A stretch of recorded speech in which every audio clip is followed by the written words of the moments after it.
Selamat pagi anak-anak, welcome to kelas online. Mari kita belajar. Sebelum kita belajar, silakan anak-anak berdoa terlebih dahulu. Menurut agama dan kepercayaan masing-masing, berdoa mulai.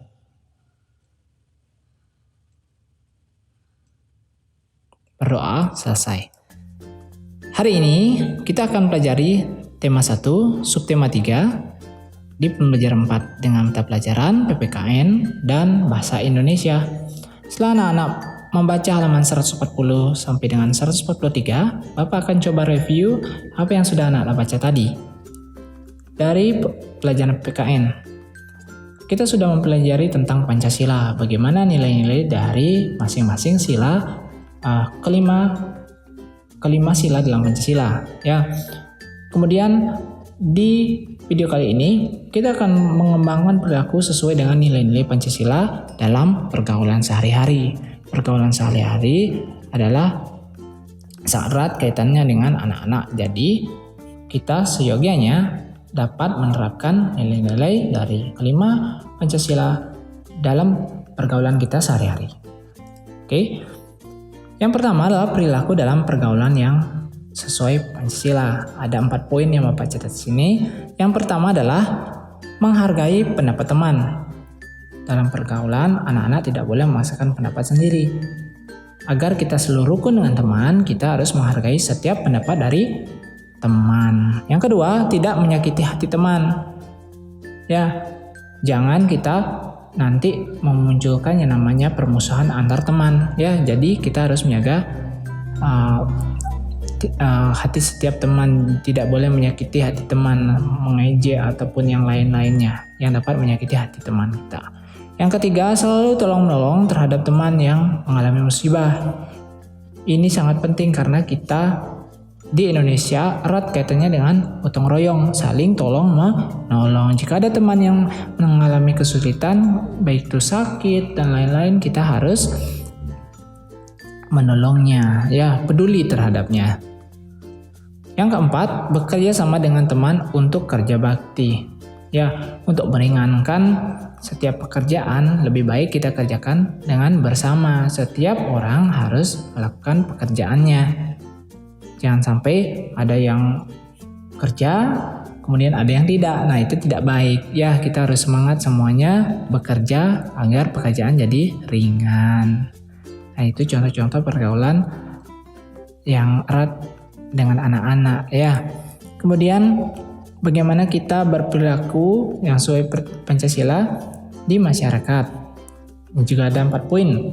Yang pertama, tidak mengganggu ibadah orang lain.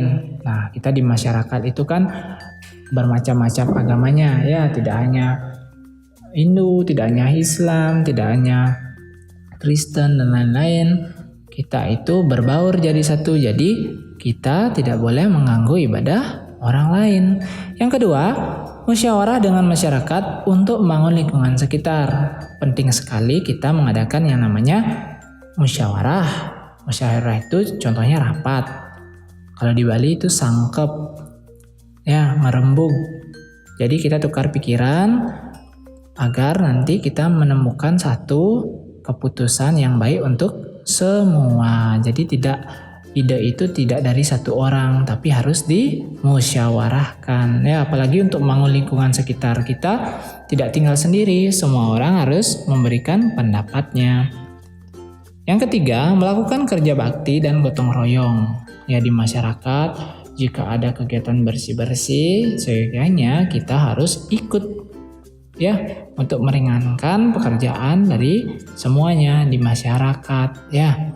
Juga kita membangun hubungan yang harmonis karena kita bisa bekerja sama dengan baik. Yang keempat yaitu melakukan siskamling pada malam hari. Nah, ini penting, tapi tidak di semua daerah ada, ya. Siskamling ini tujuannya untuk menjaga keamanan, apalagi di malam hari yang rawan terjadi tindak-tindak kejahatan, ya. Kita lanjut. Nah, di sini yang menarik adalah komik. Apa itu komik? Dari sebagian anak pasti sudah tahu, ya. Komik adalah suatu bentuk seni yang menggunakan gambar, tapi tidak bergerak ya, gambar tidak bergerak. Yang disusun sedemikian rupa sehingga membentuk jalinan-jalinan cerita. Ya, biasanya komik dicetak di atas kertas yang dilengkapi dengan teks. Di sini ada komik yang Bapak klip dari buku anak-anak. Ada 4 gambar yang menjelaskan satu kejadian ya. Di sini ada burung yang jatuh. Plak, ya. Anak ini melihat burung itu. Ya ampun, kasihan anak burung ini. Pasti ia terjatuh dari sarangnya. Aku harus mengembalikannya ke sarang. Burung sekecil ini belum bisa mencari makan sendiri. Lalu dia naik ke pohon dan membawa burung itu dan mengucapkan selamat beristirahat burung kecil. Nah, dari komik ini kita tahu kalau cerita ini tentang seorang anak yang mengembalikan burung yang jatuh kembali ke sarangnya. Jadi kita bercerita lewat gambar ya. Ada bola-bola seperti ini untuk diisikan dialog atau kata-kata ya. Jadi komik ini bisa menjadi sebuah media untuk menceritakan kisah perilaku yang sesuai dengan nilai-nilai Pancasila. Oke. Kemudian kita lanjut ke bahasa Indonesia. Kita akan berlatih menentukan kesimpulan. Nah, kemarin anak-anak sudah membuat kesimpulan dari satu paragraf. Nah, hari ini kita akan menentukan. Bedanya di sini ada Bapak sudah sediakan pilihan ya. Coba anak-anak baca paragraf ini ya. ASI atau air susu ibu adalah sumber makanan utama bagi bayi. ASI mengandung banyak nutrisi penting bagi bayi. ASI mengandung asam amino yang diperlukan untuk proses tumbuh kembang otak bayi. Selain itu, ASI mengandung zat untuk kekebalan tubuh bayi. Nah, di sini kita tahu ide pokoknya itu adalah ASI adalah makanan utama bagi bayi ya. Kemudian kita tentukan kesimpulannya. Di sini ada beberapa pilihan simpulan paragraf yang ini ya. Yang pertama, ASI adalah sumber makanan utama bagi bayi. Nah, ini adalah ide pokoknya ya, bukan simpulannya. Kemudian yang kedua, ASI adalah sumber makanan utama bayi karena mengandung berbagai nutrisi yang penting untuk bayi. Inilah jawabannya ya. Kita sudah tahu nih, karena ada ide pokok, kemudian ringkasan dari ide penjelas sudah dijelaskan di sini. Ya, kalau ini bagaimana? ASI mengandung zat untuk kekebalan bayi. Nah, ini hanya kalimat penjelasnya saja ya. Asam amino diperlukan untuk proses tumbuh kembang otak bayi. Nah, ini juga kalimat penjelas. Ya, ini adalah kesimpulan karena mengandung ide pokok dan berhubungan dengan ini kalimat penjelas. Ya, mengandung nutrisi ini kan kalimat penjelas. Nah, itu benar ya.